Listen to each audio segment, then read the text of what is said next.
stay by my side. If you leave me, I will die. Stay by my side. If you leave me, I will die. Stay by my side. If you hold me, I will fly. If you hold me, I will fly.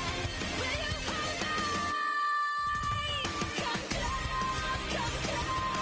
and call my name. How can you turn your back on me when you know my place? Stay close, light up the night. Save me from the thought of me that's begging to die. Come close, and call. How can you turn your back on me when you know my place? Stay close, light up the night. Save me from the thought of me that's begging to die.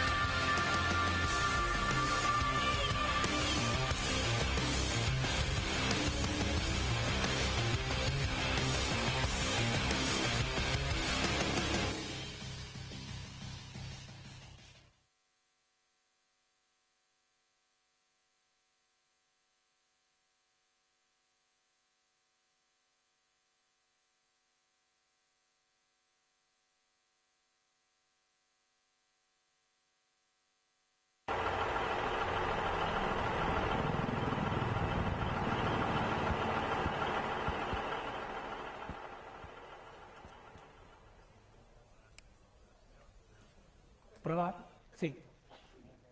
Vale, ya me escucháis, ¿no? Bueno, pues vamos a empezar. Muchas gracias a todos por estar aquí. Hay muy buenas charlas en los otros tracks. Os agradezco que habéis elegido esta. Y os voy a hablar de cómo en mi tiempo libre me dedico a acceder a lugares. My free time and to access in fantastic places and the techniques that I use. So first of all, I'd like to thank for allowing me to be here. I've been wanting to come for years, and I'm going to introduce myself the way I usually do with one of my ridiculous pictures from when I was 13, 14 years old. At that time, I used to use the IRC, and then it became trendy to use the XD, and that's where this picture comes from. But at that time, I used to devote time to work Cat 3 as a map editor, a game that I used to love, and in time another game came around, which was Warcraft, and for me it was the natural transition, moving on to that game, and I soon found my favorite place in that game, which is called Mountain Lake, which belongs to the domain of the dwarves that live there in caves, and you have to go inside to see their paths. And for me it was fascinating. And it turns out that I approached the game in that way. I started as a character from somewhere else, level 1, and I came here to play because it was my favorite place. And once playing, I found my character in an area which is like hilly and with a big tree. And that tree over there was hiding or blocking what's up there, and I can't explain why exactly, but I thought of getting up there to the top of that mountain to see what was there. It wasn't very easy because I had to do a combination of jumps and things, but if you did this and you tried for a while, in the end you could get to the upper part of the mountain, and there you found yourself in a place where you weren't supposed to be, because the tree was blocking the access to that place. And once I got there, I started going up again, and I continued going up, and something a bit strange happened, which is that area, the green area, started disappearing, and a different area with mountains with snow started coming up, and I could walk around them, and that gave me a very different perspective on the game, and it was a lot of fun. And I spent 15 minutes walking around these mountains, and then very weird things started to happen. Like this came up, and that is that textures disappear, the trees disappears, the rocks, everything was gone. The textures of maps were like half broken, but not only that, you could see that one of the creators have taken the mouse and have done this design downwards, and you could see that pattern on the ground. And I remember that from my map from WordCap 3, and I thought maybe they'd made a mistake and they've forgotten about this. And at this point, without walking much further from Mountain Lake to here, these are just 20 minutes walking on areas where there's nothing, and we get to the city of Pentormenta, which is the city of humans. It's very far away from where I started walking, and I got to that city from the back part, because you know that the front part looks like this. It's very majestic with large buildings, and this is like the back end or the back facade, and it's like half broken and floating in the air, and that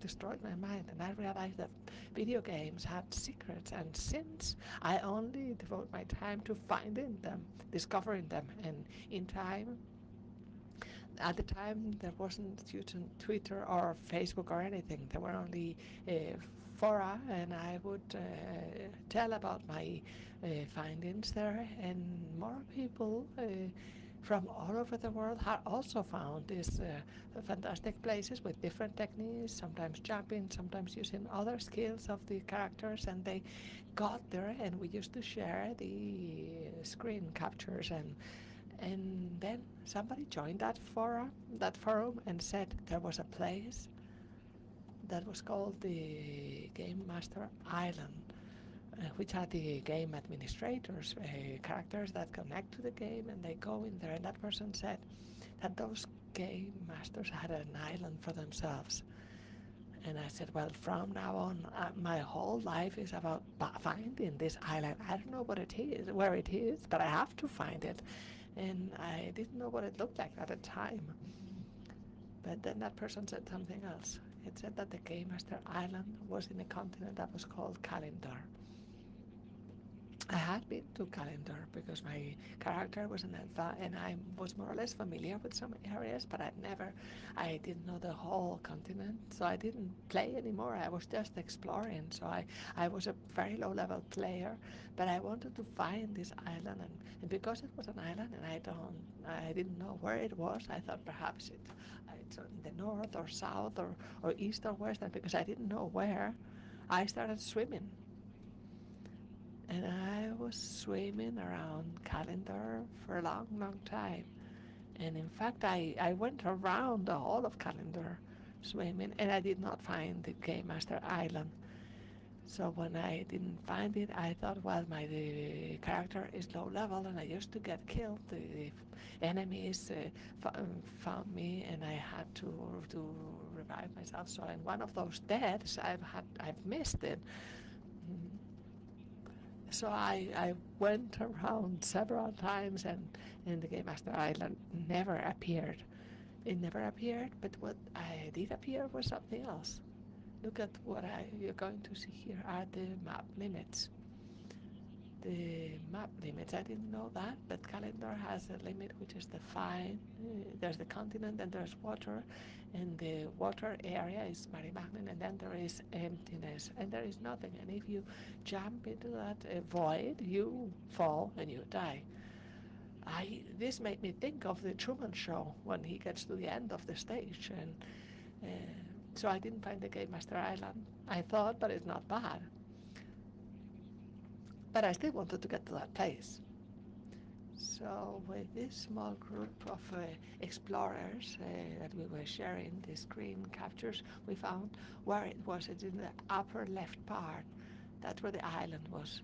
But this design that you're looking at is the artistic map. This is but internally the maps are not defined like that. They are like a lot of chunks and blocks, and you may in each block find the map or not. You have the continent of Kalendar at the center, then there is emptiness, and then beyond that emptiness you have the Game Master Island. And this game, it's an internal file system, they use this file, which are WDT, which are a matrix that defined in an X and Y coordinates whether there is a map in that area or not. And if you look at the coordinate 1, 1, there is a check, because we did like an editor of WDT of this type of files, and we want to check if there was a map or not. If there is a 0, there's no map, and there's a 1, it means that there is a map in that coordinate within that matrix.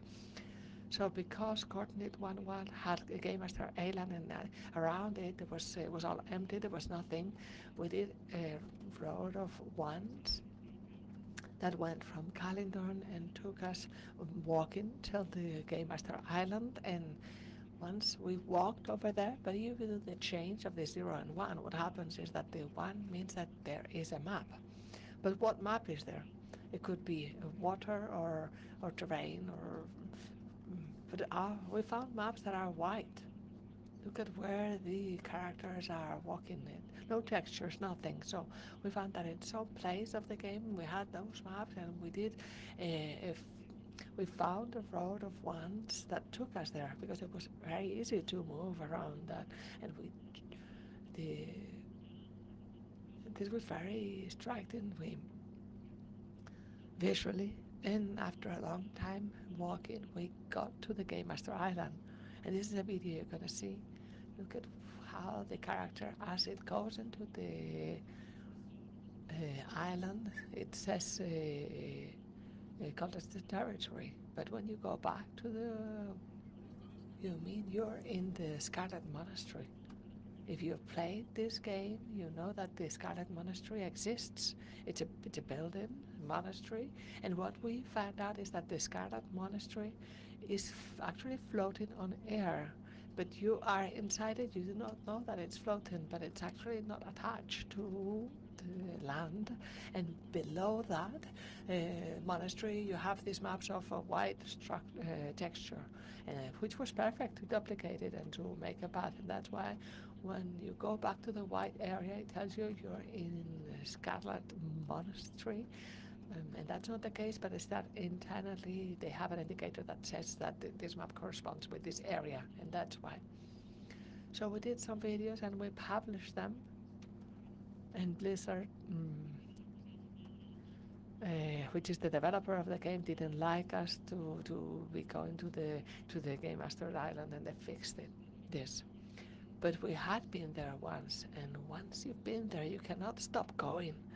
We're going back, so we have to look for another way to get there. And a while ago, I came across this story. This man is Ramon Larramendi, who is a Spanish polar explorer. And Ramon Larramendi travels to the Arctic to do scientific expeditions, and in them he uses, and he invented a transporter of the wind sledge, which is a rail system flown with a comet that pulls from these facilities. And if we can sail water, why should we not sail ice? And this was very interesting for me, because we also use transport to get to the Game Master Island. And you see here one of the means of transport of these games, which is this type of balloon, once you're there, the transport takes you to a particular place. And we find a way to tell the customer, do not take me to this point. We gave them, and just like in Uber, something like that. This is the internal definition of how this type of transport works. They are like taxis. So they have an indicator internally, and which identifies a ride, and then it has certain indexes. But what's relevant here is the position. These 3 floats that you see from 7 to 9, this is the position. This is an X, Y, Z coordinates vector. This is the place you have to get back to. Here, theory was not so easy, because we realized that you have to be in the game and you get onto the transport, and once you get there, what you have to do is close the game once you're inside it, and you go to the internal system and you change the coordinate vector that you want to get to, and you go back into the game, and at that point the game, rather than going to the server to check where the transport should go to, it takes it from the client. And because it took it from the client, we could, for instance, introduce the coordinates of the Gate Master Island. And this is our Zeppelin flying to the Gate Master Island. It was like our private Uber. Thank you. But they solved this as well. But Game Master Island was just too juicy to abandon. So we have to keep on doing research, and we learned to do something that many of you know how to do, to edit network packages, because if you think about the game and the character, you have a status. You're walking, or you're just standing, or you're running, or swimming, or you're swimming underwater. All of those are states, and we learn to tell the server, I am swimming underwater. And why? Because when I am walking, gravity affects me, and I have to walk on land. But if I am swimming, I'm like flying. And so what we did was we intercepted a network package, and so when you are walking, you send the package to the net that tells the server that you're beginning to walk, and we change it by somebody else when we told them we're actually beginning to swim in. And the server didn't check whether I was right or not. So that allowed us to swim underwater through air to get to the Game Master Island. But Blizzard also fixed this. So years went by, and I've been there to the Game Master Island, and I couldn't stop going. And my family was talking about other things, and I was just thinking about the same stuff. I have to get there, and my mother was saying, come on, eat your paella. and I kept on looking for ways to get there, and in time, and technique came up. That still works. If you test this at home, it should work. It's called the offline mode. But somebody will think this is an online game, you cannot play offline. Well, we find a way to make the linden state go into a non-valid state, in which what happens is that the socket of connection with the server is open, but it's like in standby. And at that point, or to get there, what we do is what you see here. This game can be programmed in Lua. There are add-ons that improve the user, and so in this Lua code, what it does is there are in 500 iterations, it executes this, gets the number of actions, and I'm going to set a part of the interface that I want. But the code as such is irrelevant. What's important is what happens with it. If we made 500 iterations, it depends on the computer, but roughly we saw that the game was sort of blocked, and all the enemies, the connected users, everything froze. If there was a running character, they looked like they were running, but they were stopped at a point. And then we can move, and we're connected to the server, but we're not sending the network packages. Why? Estaba inválido. Because we've blocked it, the game is in an invalid state, but that will only happen in 1 or 2 seconds, and then it will go back to normal state. So I said, okay, let's do a macro with this code. When I press the key 1, you're gonna run this code. And we put that in a loop for 2 minutes. So we'll go to key 1, and the game is staying in an invalid state. The connection socket was open, but I'm inside and nothing is happening around. So I can do something here. I can teletransport myself. If I do that, being connected to the server will detect it. You go back to last known position, maybe disconnect me. However, teletransportation offline, since you can go anywhere, because you're not connected to a server and the server is not receiving what I do, you could go to the Game Master Island with teletransporting, but once we found this. We said, okay, I can go to Game Master Island, but also to other places. Let's say I want to go to the entrance of the cinema. I don't know the coordinates. I see it, and I'm a human being. I say, okay, I'm going to go there. If I want to go to the top of a mountain, on the top of a castle, or cross a wall, I need to know where that place is and which are the coordinates. And realize that with this, here, this is a selector that is shown when you want to launch an area attack. So you place the mouse in some part in the world, you click there and you launch the attack. So we realize that this selector could be activated easily. In 0 is deactivated, in 64 appears, you can make it big, red, green. When it's active, there is a coordinate reader for the absolute position of the mouse in the world. So we could know where the mouse was, and what we did was I click to teleport. I click here and you teleport me here, and can teleport anywhere if I'm offline. I know where the Game Master Island is. How can I do that? By clicking on teleporting. I go here and here I am, and this is the concept. But Blizzard hasn't yet fixed the online mode.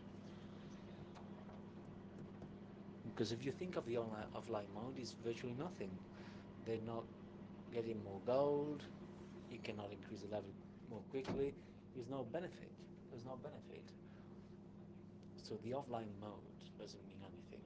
Besides, it has something to do with the internal bindings with the customer. I think they wanted to securitize a bit more the customer, which is what they have been doing the last few years, and now it's a bit more difficult to get this, even though it can still be done.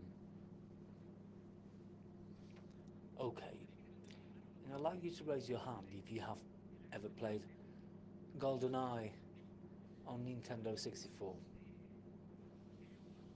If you have played, or if you haven't, well, it seems that this game has some sort of tricks, and you could press certain keys and you can activate one of those cheats or tricks. One of them was the big head mode that you can see there. That's the DK mode, the Donkey Kong mode, that gives you big arms and a big head. And I used to play this game with my brother when I was a kid, and I knew this DK mode.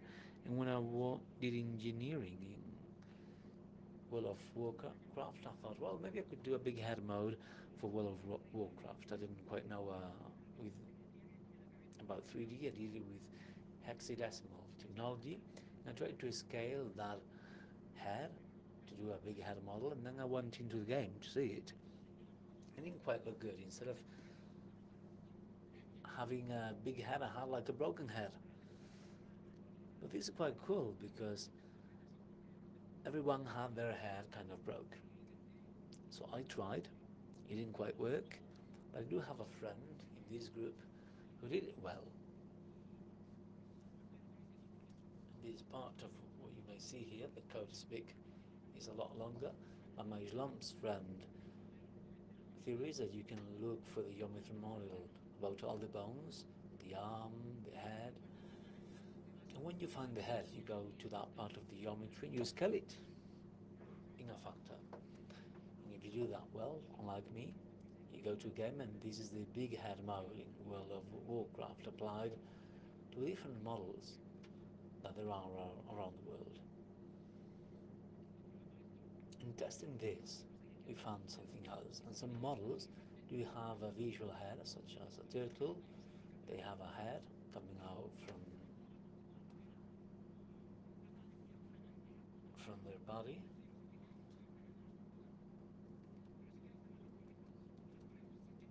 Although since it was connected to the shell, we couldn't apply the big head mode. We could apply it to rabbits though, but depending on the model. And we were not the only ones who edited parts of the body to modify a game. We did it creatively as an exploration, but this is PlayerUnknown Battlegrounds, and I'm gonna show you what's happening in Asian servers. I'm gonna redefine the axis of evil regarding video games hacking. It's in Russia, China, and South Korea. That's the paradise for hacking. What happens there is crazy. And here's a full HD video. Everything is pixelated, but you can kind of infer what's happening. And they're editing the arms. Look at what happens.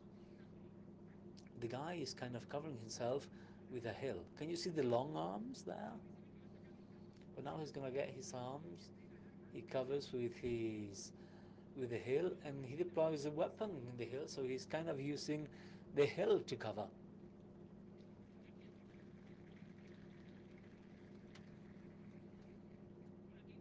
Okay, so there are quite a few things here. First of all, he's covering with the hill so that enemies cannot see him. He's also changing the geometry of those arms to be able to shoot. And he also has auto aim. That means that he does like a right tracing, and he shoots automatically to a point. And he can shoot two enemies at the same time with automated shooting. He knows where the enemies are and he can kill them. So to sum up, please do not play on agent servers to sum up. In my free time, apart from exploring video games, I also do creative tools for video games. One of them is called Backcraft Studio. That's my tool to build cinematics in World of Warcraft. There you cannot use a cinematic because you don't have the system. You can see them, maybe you can go to some point and move the camera at a certain speed and things will happen, but I have created a tool so that anyone can create cinematics. That's a desktop application. This is in HTML5, DS3 and JavaScript, and I hack video games with JavaScript, which I know is quite weird, but I'm using Electro, which is an application to communicate with JavaScript and kernel APIs with different processes such as World of Warcraft. So I use robo.js that has bindings from C++, they expose them in JavaScript, and from there you can invoke kernel APIs. You're like, okay, so give me these 4 bytes in this process, in this memory address, and there you can have information, have JavaScript, write information there. What happens is with Backcraft Studio is that whenever I did it, I use it to explore really, because the concept of having a free camera mode or spectator mode is interesting when it comes to exploration, because I don't need to take the character. So when I have it here, I can see it. However,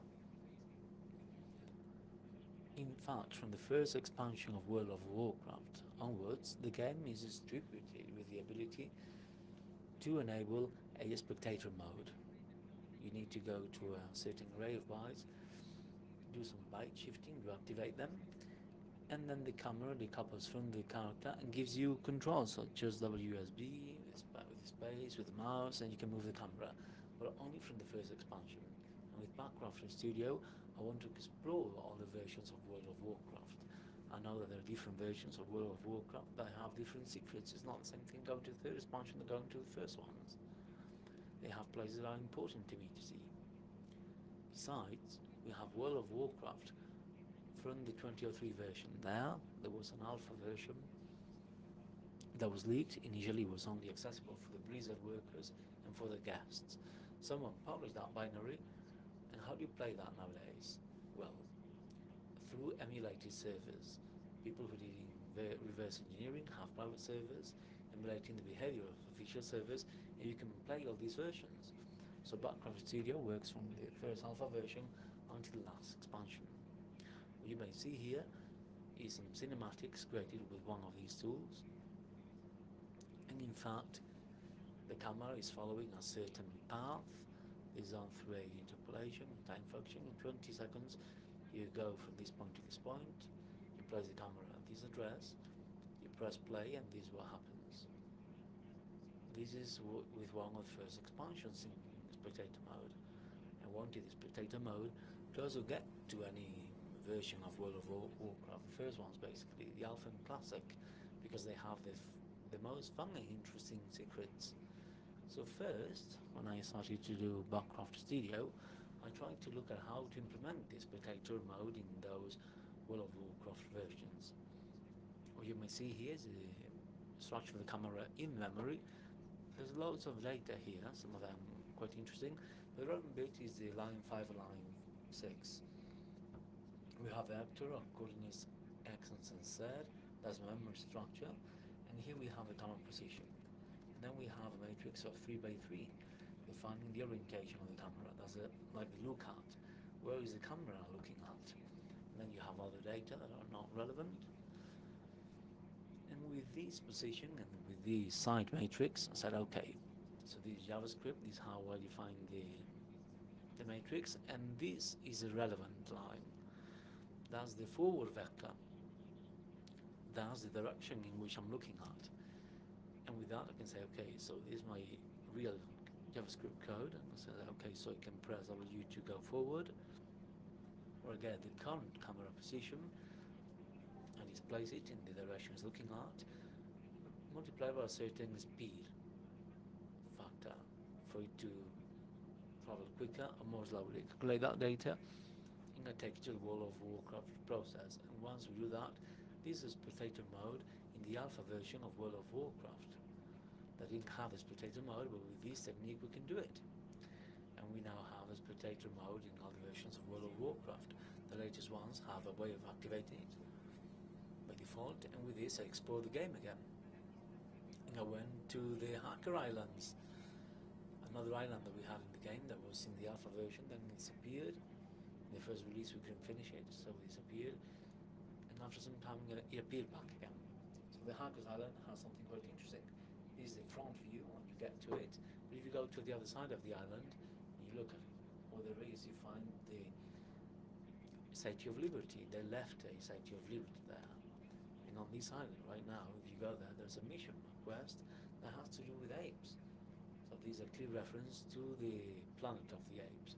I don't know what the creators want to say. Maybe that you're playing World of Warcraft, you're actually on Earth. So they placed it there. Another surprising place is this. Quite surprising. This is coordinate 000 of Azeroth, of the Azeroth continent. If you go there, to that coordinate or near, you only find water.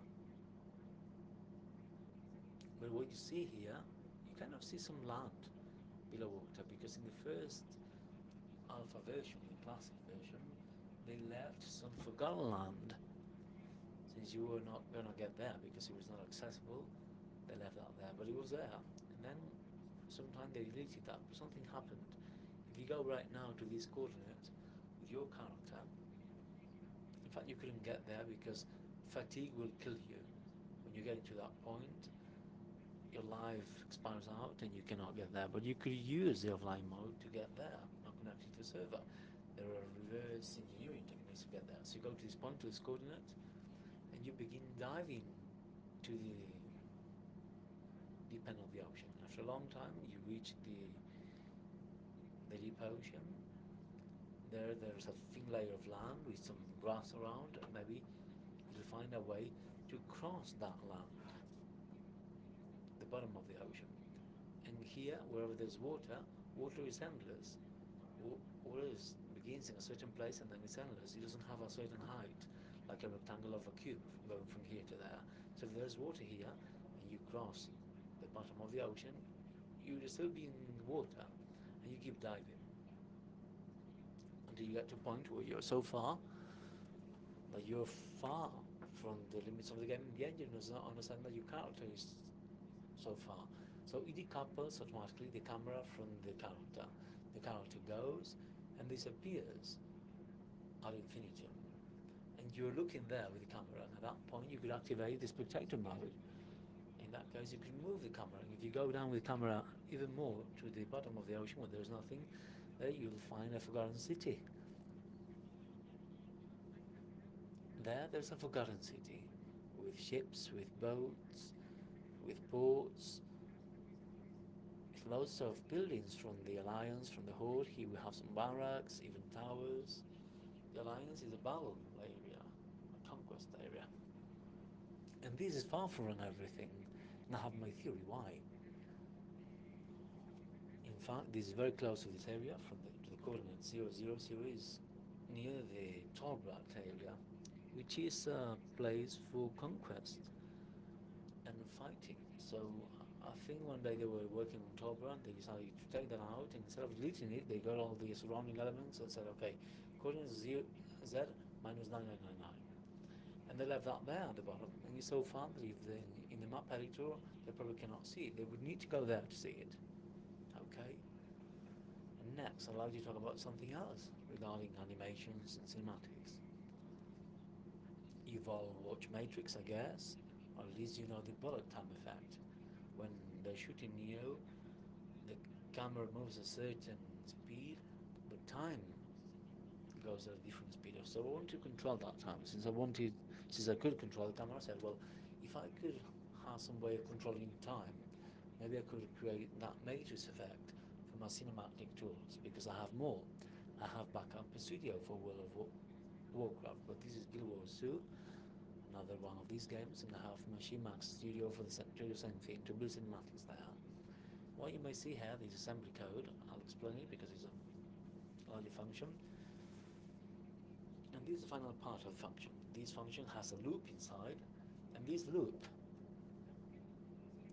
gets all the elements in the world, the characters, and all the animated things, and animates them per frame. So this function is invoked per frame.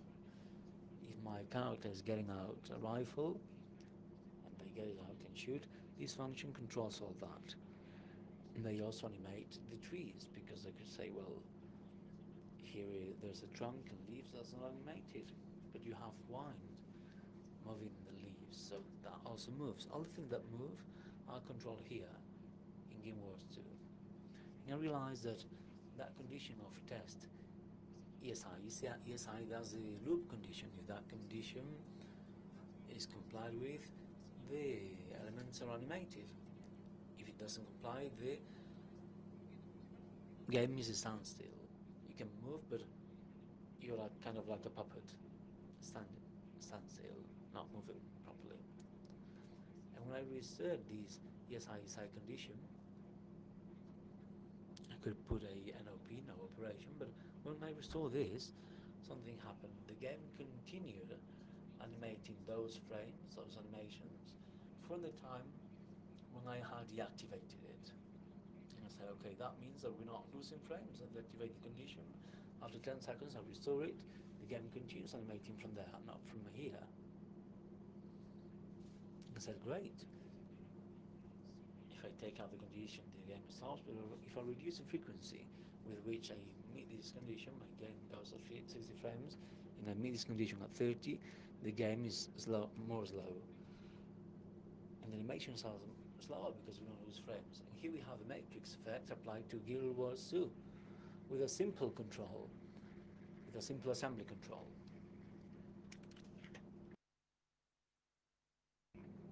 Thank you for the round of applause. And this is matrix control of the camera and the time for Guild Wars 2. I also have Backcraft Studio, and this took me 1.5 years of reverse engineering to this, and I said, okay, I want to do it for World of Warcraft. Maybe it will take 200 years in this other game, but since it is a different engine, the theory was not applicable. Maybe World of Warcraft also has a loop with a ESI condition, and if you change it, things are different. But I didn't find it. But I found that it was much easier, because controlling time in World of Warcraft is done with just a float. There's a float. If it's at 0, the game is still. If it's at 1, it's normal. In between, the game is more slow. Above 1, the game is quicker, like 2 or 3. So this is quite easy to control. We take it to 0, and here the world is still. My character is not moving the arms or the legs, even the particles of things around. There's some torches with fire, but everything is still, nothing is moving. The time of animations is still, but if we take care of that for cinematics, we can find, for example, this. The camera goes at a certain speed, but there's a dragon here, the head is moving at a different speed, so the camera could be looking a certain direction to capture a certain moment in time. This way we can also recreate this matrix effect that I was mentioning in World of Warcraft.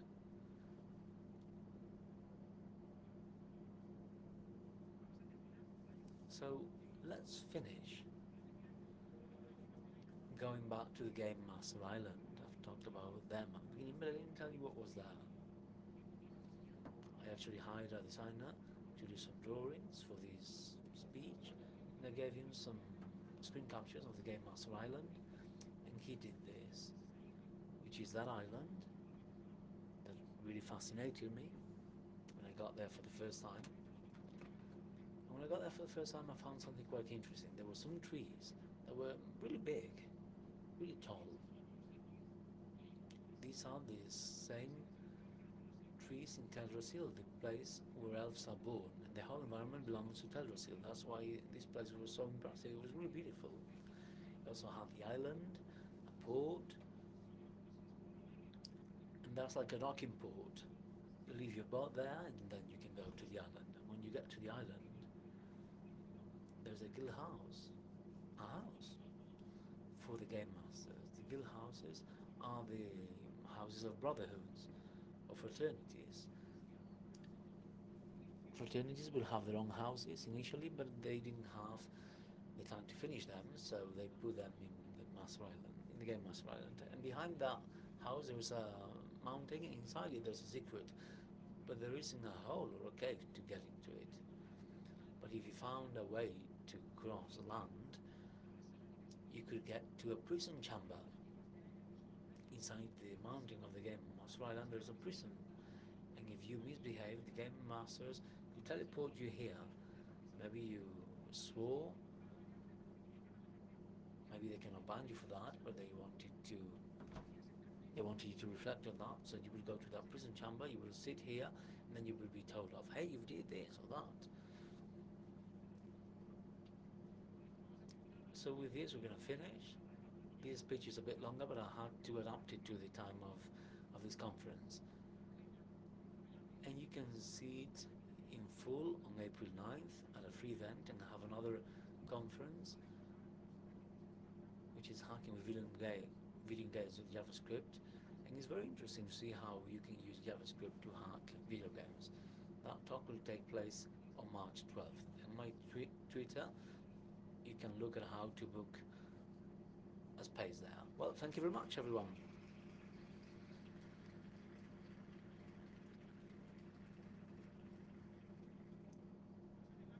So let's do something here, because we still have about 5 minutes. So maybe I can show you something interesting. Vale, está bien. Os voy a enseñar unas cositas de la... So let me show you some things about the JavaScript presentation. Since we still have a few minutes, I'm going to talk about Overwatch, so that we can close the Blizzard cycle. So we still have like 5 minutes, right? En casa las pruebas las hacía y me daban 50 minutos y aquí me... At home I would do these tests, but I kind of gave my conference quicker than I expected. So let's talk about Overwatch. Overwatch was the first secure Blizzard game. They started being secure with the StarCraft 2. They began implementing very interesting security concepts in StarCraft 2, but the first real game was Overwatch. That was the first secure game. That was a bit of a trick because they published the beta and there was no security in the beta, so everyone was hacking, finding memory addresses, and when they got the release, that was a mess. It was super secure, and all the techniques that they had being starting from hackers, they got them all and they banned them. It was like a prepared revenge, a planned revenge. They invent many concepts. We cannot go through all of them, but the most interesting are the debug breakpoint and the debug user breakpoint. These are pieces of kernel loading to the memory, and whenever you go to the logger process, that function needs to be there.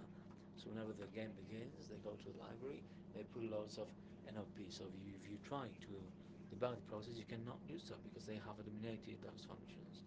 And then finally it's like obfuscated, the end, you cannot access to it, you cannot load it, you get errors, you need to rebuild the imports and other things. But even though, despite all the security, there's a very typical hack, which is shooting to the head. And this is the theory, so to say. So where's the enemy? Look, they have a red area above their head, and maybe if we do a pixel detection at where the enemy is, based on when the center of the mouse is, we could be able to find it. And here we have this theory here. We get a screen capture 400 by 400 of the center of the game, and that screen capture, we process it, and we do edge detection. There we find silhouette, and there we may see an enemy. For it to be an enemy, it needs to have a live bar on top, needs to have a name. If you get the live bar measuring so much, and you split by half, and you go 20 pixels down, that's the head, and you shoot there. So you kind of detect the pixels and the coordinates. Let's look at this. Let's look at how the mouse moves, and then when he finds it, he shoots automatically. Blizzard has some very good security in its games, but from the outside, without interacting with the process, just by doing screen captures, you can find the head of an enemy and shoot. But do not do this, because they're doing machine learning on their server and they're detecting the shooting. And a computer doesn't shoot in the same way as a human. If you shoot like a computer, you get caught. These worked for some time, but not anymore. Let me explain something else very quickly. I'm sure you're not familiar with this. And these are hackers that are offering their services, and they have this promotion video. What they say is, well, get a website, look for the IP to which you're connected in Overwatch.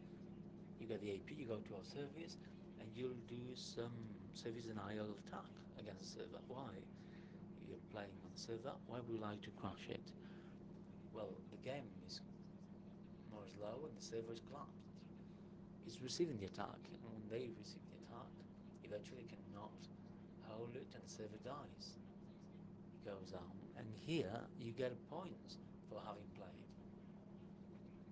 And if you do that very often, you get a message saying, okay, if you kill the server many times, you're going to get points. And if you do that, you can even get to be into the top 500 players by not doing anything, just by killing the server.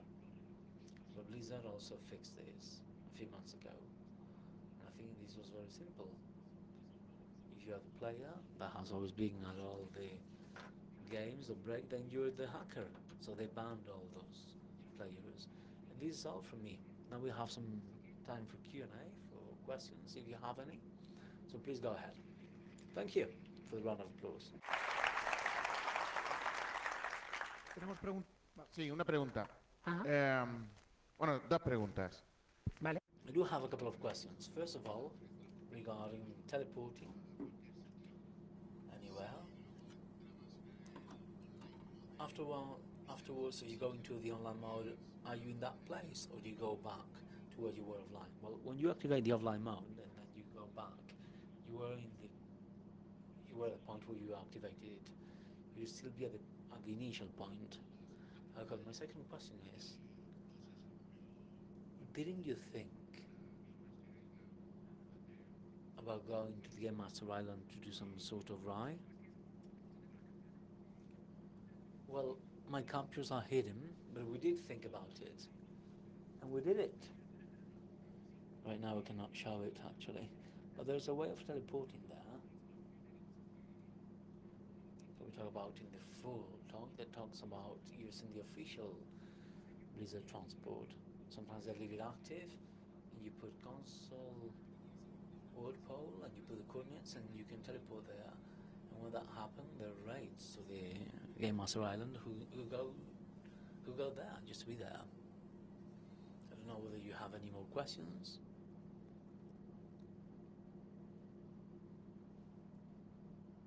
Well, thank you very much, Carlos. Thank you.